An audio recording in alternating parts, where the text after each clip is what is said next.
In today's world, you're thrown some breaking news multiple times every single day. And for those of us in logistics, marketing, and sales, we're trying to keep up with so much in addition to doing our daily work. So how do you keep up with all of this news and then use that knowledge to impact your own business? Well, in today's episode, I'm gonna show ya. Hello everyone, my name is Blythe Brumleve of the Digital Dispatch Podcast, and I help the one-person marketing team flourish. You can check out my website for more online media and marketing insight, along with some cool products and services that you might find helpful. But now back to this episode, and in an effort to make your life easier, once every month, I'm going to be doing these first of the month roundups of the latest social media and marketing news in order to give you some context of how you can add these to your agile marketing and sales plans. This segment will always appear on Cyberly on the first Thursday of every month, live from 2 to 3 p.m. on FreightWaves TV. But if you can be patient, I'll post this particular segment to the Digi Dispatch podcast just a few days afterwards, along with any links or imagery reference listed in the show notes, just so you can enjoy some visuals along with your podcast, if that's your thing, of course. But we've got news on Instagram changes, TikTok accounts logistics folks need to be following, and how this all fits into the second half of your 2021 marketing plan, as well as shaping that 2022 budget, which is coming up sooner than you think. Hope y'all enjoy. Go ahead and dive into the first news update, and that is Facebook testing a huge update to the Instagram platform in order to keep up with TikTok. And you guessed it, it's another copycat feature. Adam Morassi, or Mosseri, that's actually how you say his name, is the head of Instagram, and he posted a video this week in which he announced that the Facebook-owned app will focus on video. This probably broke the hearts of lots of photographers out there that have loved publishing their work as a static photo to the site, but that is changing because video is hot. It's remaining hot, and it's going to be hot for the foreseeable future. And in Mosseri's talk, he mentioned a few interesting quotes that I'm going to translate for you. With first quote being, Instagram is prioritizing private messaging, e-commerce, and influencers instead of its original mainstay of friends posting photos in the feed, as he pointed to huge competition from TikTok. Now, translation of that statement means our Discover page on Instagram is trash. We hate the chronological feeds, we meaning Instagram hates them, and they don't think you want to see the people you actually follow. So they're going to make it easier for you to follow the brands that they think are safe. The next quote that I thought was interesting is he said, social media companies are increasingly seeking to reposition themselves as destinations for entertainment or shopping, and which can be easier to monetize and less problematic in content moderation than individuals' personal posts, which a translation of that statement meaning content moderation is very hard and we don't know how to fix it. So here's a bunch of photos from companies that we think are safe and that will pay us money. So that's another big move that Instagram is making. They want to, if you're familiar with TikTok, you know that as soon as you open up the app, their first feed that they show you is your For You page. And that is their play off of Instagram's Discover page, which Instagram's Discover page is a hot mess. There's hardly anything on there that is of interest. It's more clickbaity. It's more feels like the bad ads that you see on a lot of news sites that are just trashy and kind of gross, like borderline gross. So that's really what Instagram's Discover page is versus TikTok, where their For You page, which is kind of like a Discover page, is really showing you a lot of value. At least in my experience, it's showing you a lot of value. So that is the transition that Instagram is trying to make. I don't know how they're going to make it with their algorithm changes, but it's one of those things where they're trying to keep up. And instead of developing new features or focusing on the features that made them famous, like photos, they are instead just going to keep copycatting and see if something sticks. The final quote that I thought was probably the most, painful for the photographers out there is Mosseri said, video is driving an immense amount of growth online for all the major platforms right now. And it's one that I think we need to lean into more. We are no longer a photo sharing app.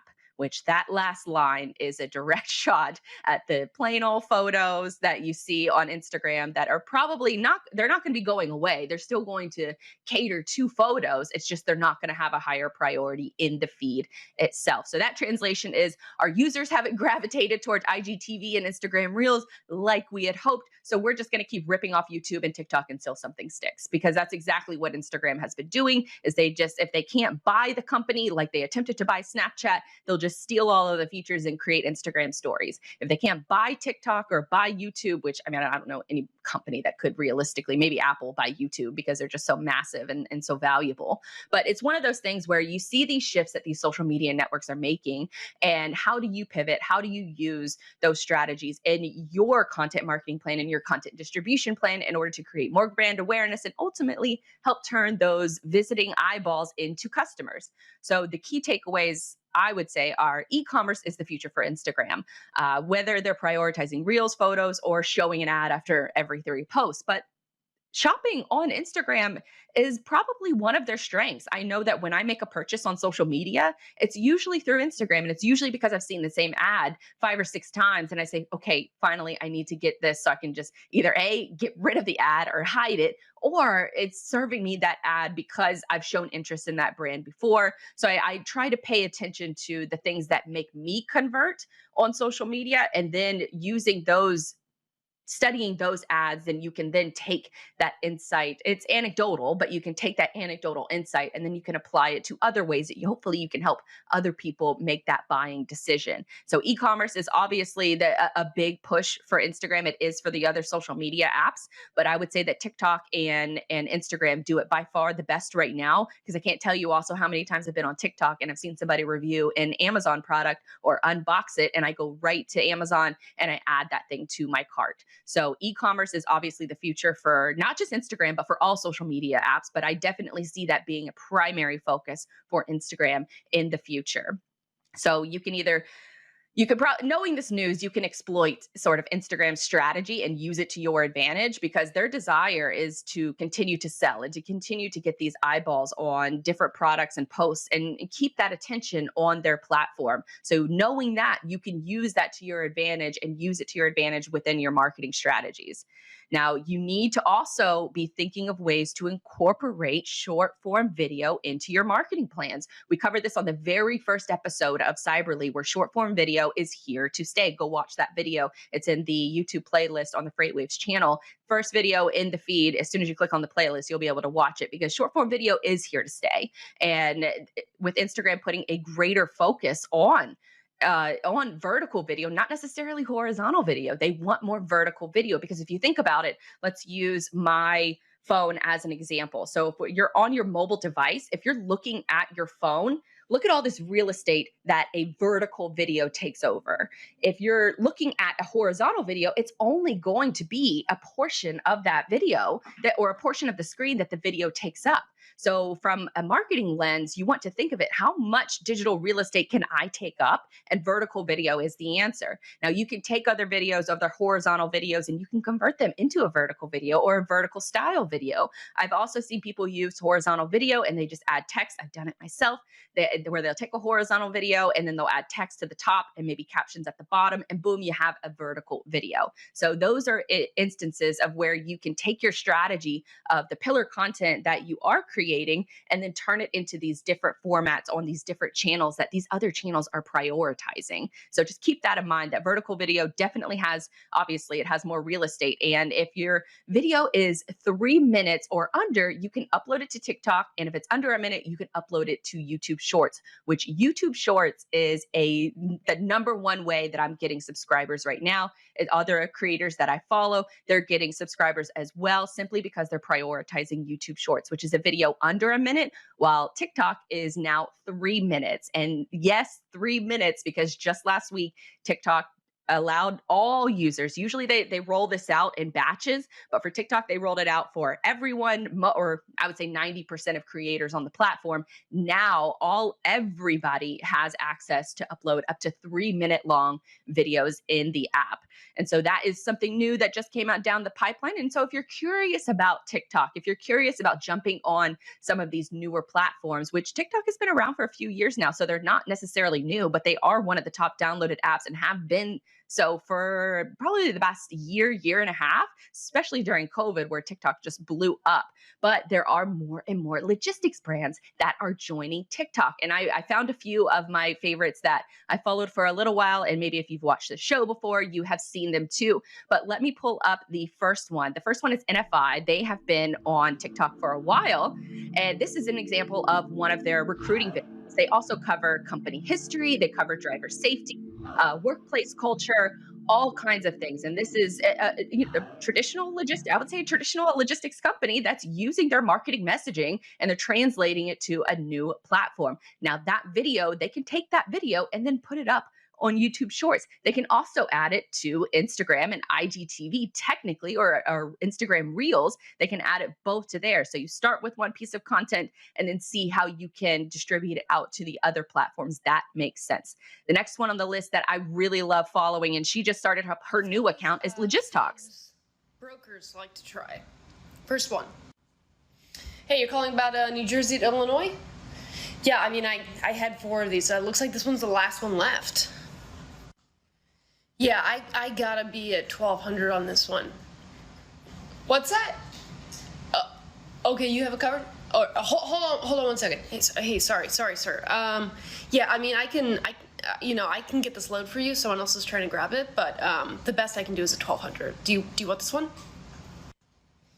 15? See, yeah, I don't. It looks like there's already an offer in there for 15, and they just turned it down. So probably the best I can do is a 14 on it. See, now that is a great example of just taking workplace culture and adding it into your own, with your own spin on it, and adding it to a social media account. She's already garnered thousands of followers already just talking about working at a freight or working as a freight broker. So that's another really good one to follow and a good example of how to get some inspiration for your own channel. The next one, if you watched the show before, you have seen his videos, but I'm going to promote him again because I think his videos are just fantastic. This is Trucker Wazeer. Officially been trucking for 1 year. Oh, yeah, my boy. Okay. After 1 full year of truck driving, let's go over my expectations versus my reality. Expectation, I'm definitely gonna get rich. Reality is, any money trouble I did have, it's now fixed, and I don't have to stress about paying any bills anymore. So I got a little money, but not a lot of money. Expectation, this is super complicated. I can never figure out how to do this job. Reality, with enough training and time, this human brain, this one right here, even with all the screws loose, can learn anything.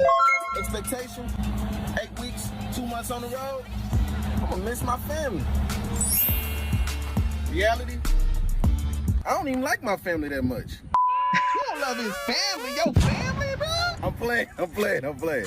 I love my family, I love my friends, so the time I spend with them now, I value even more.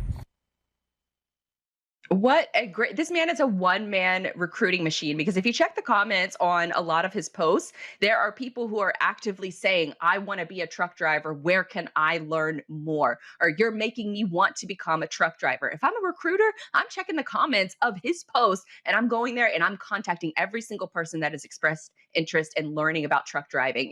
He's a one-man recruiting machine with some of the best trucking content on TikTok and really on any social media platform. So I can't sing the praises of him enough.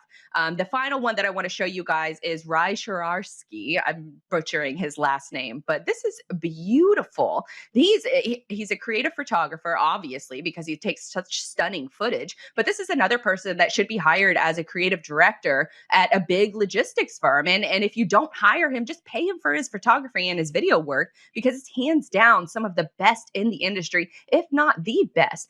You can tell he has an eye for visuals, an eye for the camera, and it's one of those things that I think that there aren't enough companies that are taking the creative approach, especially when it comes to the photos and the videos that you show off on your social media profiles and on your website. And so these are different. Those 4 accounts should be the perfect illustration of how you can take your position and then move it into a creative view, or even a funny view, or a meme type view, just showing your company off, showing off your knowledge, or showing off your skills that are outside traditionally of trucking, or of any other aspect of the logistics industry. Those 4 accounts are amazing, and I highly recommend to give them a follow. So using all of this inspiration and using all of this news, what are the takeaway lessons?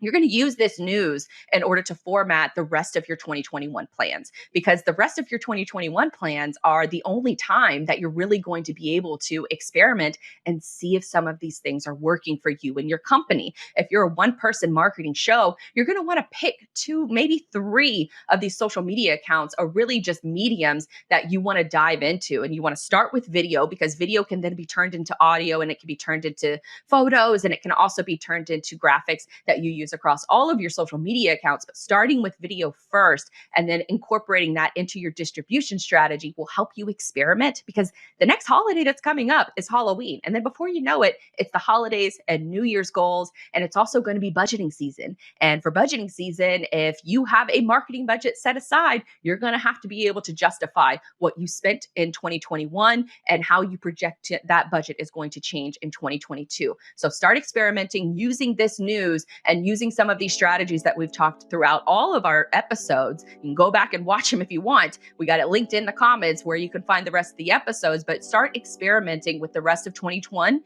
the rest of this year, and that will lead into your budgeting for 2022 and how you're going to spend your time and how you're going to spend your energy.